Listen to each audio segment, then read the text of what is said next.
Hello, and welcome to this episode of Reality Scoop. I'm your hostess, Diva Extraordinaire, Shonda D, and in this episode, we'll be covering your favorite reality TV series.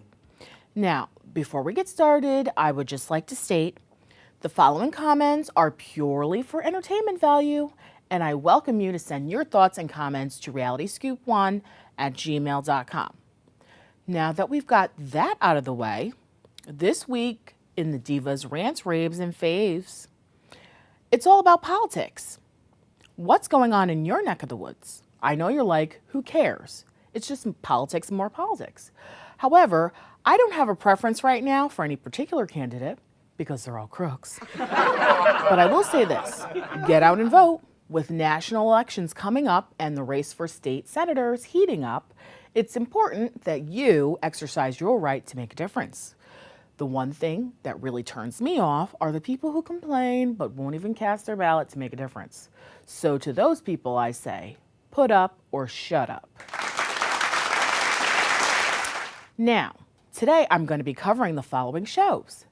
Big Brother 14, The Real Housewives of New York and New Jersey, Bad Girls Club Mexico, Jersey Shore, Snooki and JWoww, Jerseylicious, Love and Hip Hop of Atlanta, Dance Moms, Dancing with the Stars, Basketball Wives, American Idol, X Factor, The Voice, and lastly, Survivor.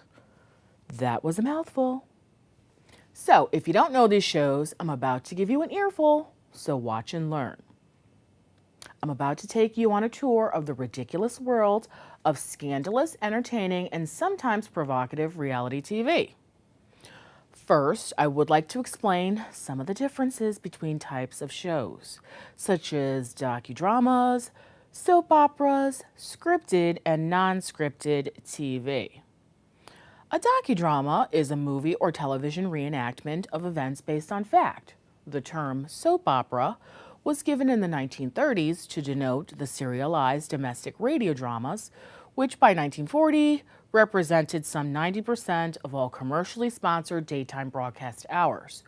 The term soap and soap opera alluded to their sponsorship by manufacturers of household cleaning products.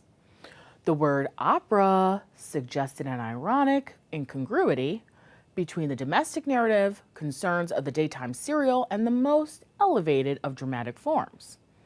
My favorite soap opera is The Young and the Restless, and apparently the last one standing. So congratulations to you, YNR, on your 10,000th episode. By the way, where is Jill Abbott? And I so love Victor Newman, also known as Eric Braeden. Scripted reality TV is thought to be those that are premeditated acting with plots that are fake. My point exactly. Non-scripted TV is just that. It's the real deal, no actors, just people thrown into the hot seat, and the audience just waits with anticipation to see what's going to happen. Now, sometimes the producers, or I like to call them influencers, like to add things like scenarios, certain people, places, or events into the show that will help the cast spin out of control. Some of these influences that I notice most frequently are alcohol, sex, hated rivals, or competitive games, such as in Survivor or Big Brother. These influences definitely can shift the outcome of anticipated plots. The one thing that I found to be an annoyance with the reality TV genre are the number of spin-offs. Some are good, the others not so great. It's like reality overload. For instance, The Bachelor becomes The Bachelorette. Toddlers and Tiaras becomes Here Comes Honey Boo Boo. You better redneckignize. That show is a redneck hot mess. But isn't she cute though? American Idol becomes The Voice, X Factor, opening act. The Singing Bee, America's Got Talent. Then Dancing with the Stars becomes Dance Your Ass Off, and So You Think You Can Dance. With the number of reality spin-offs, it has led us to another problem, the end of an era. With the removal of daytime soaps such as General Hospital, All My Children, One Life to Live, Days of Our Lives, As the World Turns, and Guiding Light, this leaves actors like Susan Lucci, unemployed. Not that she was any good at it, and I dare anyone to challenge me on that, because she only got the Emmy because she begged for it. I'm just saying. And JR and Sue Ellen from Dallas are trying to make a comeback? Give me a break. I don't know what they were thinking, but JR, you can go back to being dead now. It's 2012, so just forget about it. However, for your information, it's actually cheaper to make reality series. You don't have to hire any real actors or stars, just a bunch of wannabes. Now let's get on with it. In Big Brother 14 news, Ian, who I like to call the stupid genius, took the $500,000 prize. Not that it was well deserved, but strategically calculated using his engineering and statistical wit. So congrats to you, Ian. Personally, I was rooting for Danielle, but since Frank was booted off, she just seemed to be the less deviant of the bunch. But I hope America has learned a valuable lesson with Ian's win. You don't have to be an egomaniacal, calculating, backstabbing, twisted scumbag. Now for the Bad Girls Club.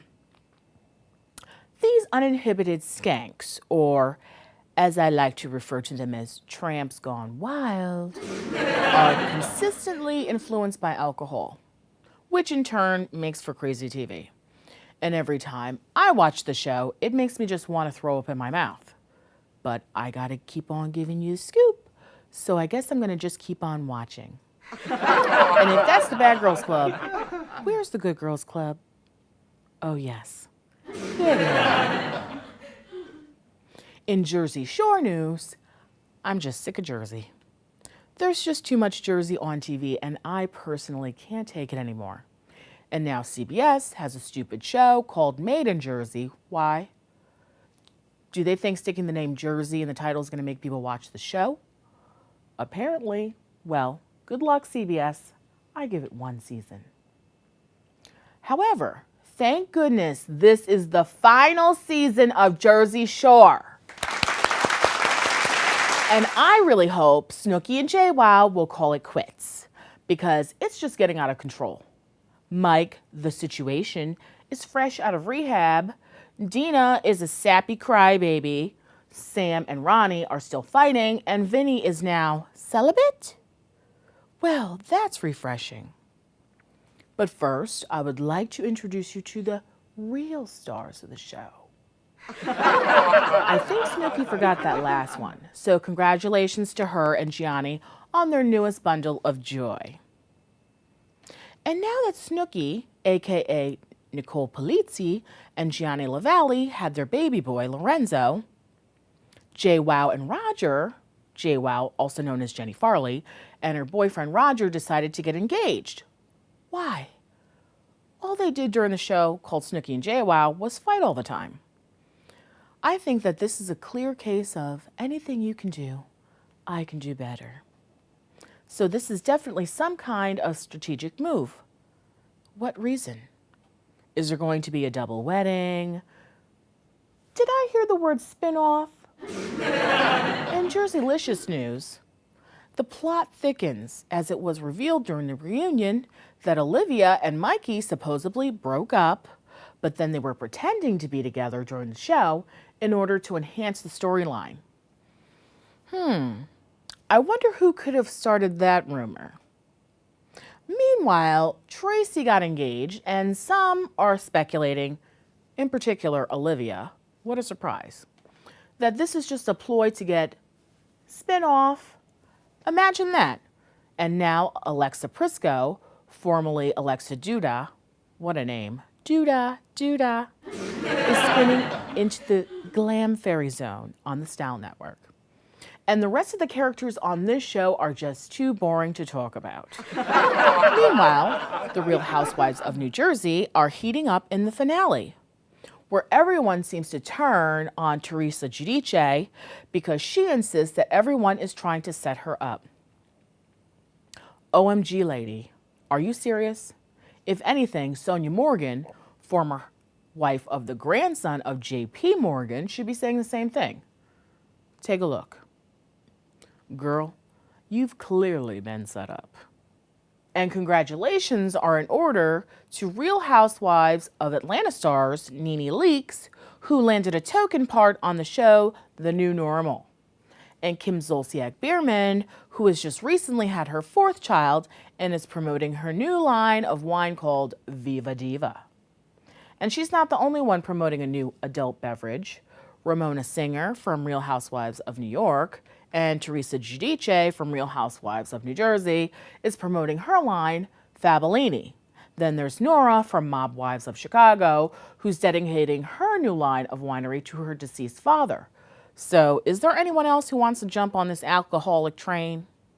In the Dance Moms reunion, Drill Sergeant Abby Lee Miller, who I like to refer to as the Dance Nazi, will have her own spinoff, which will include additional episodes of mothers browbeating one another and Abby's continued showings of favoritism.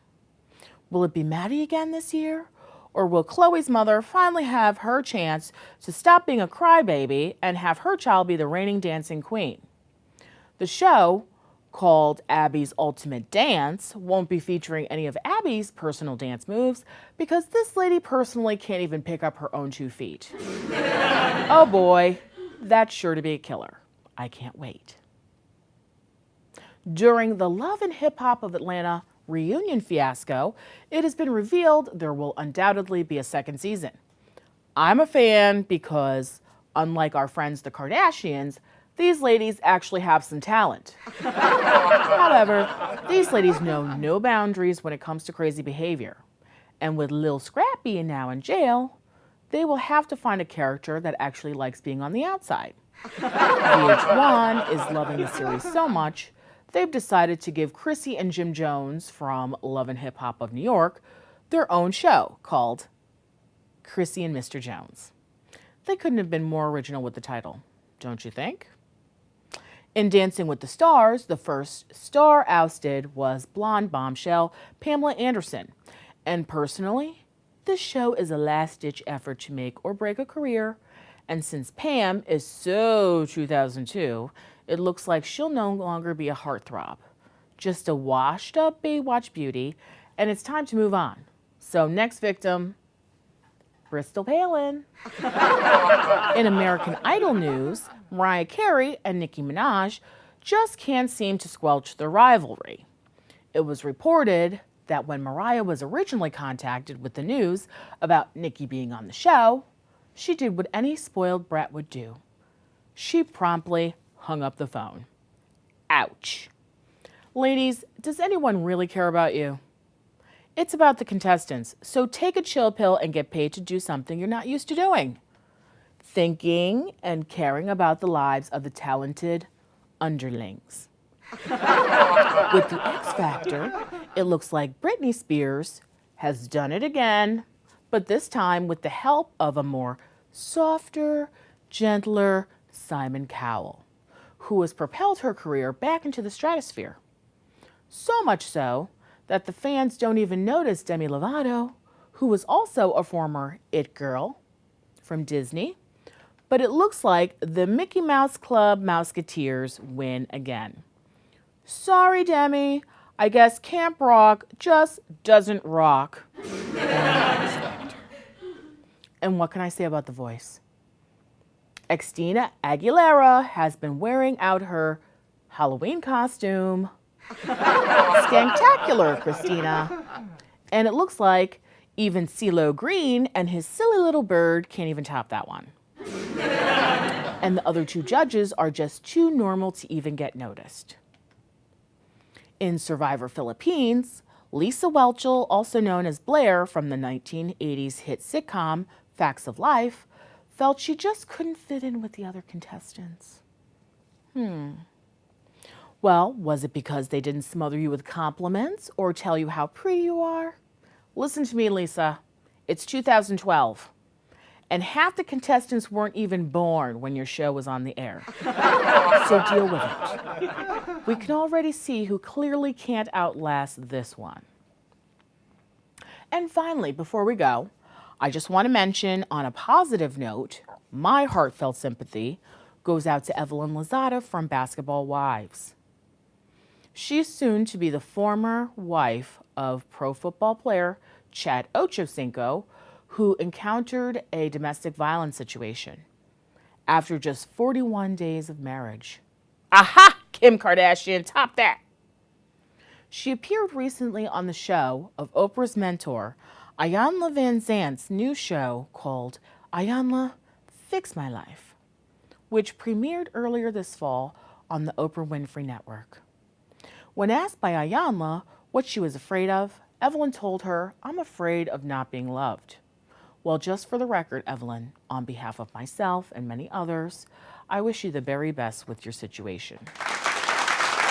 So thank you for watching, and the next time I'll answer your personal fan letters discussing keeping up with the Kardashians. Do I really have to?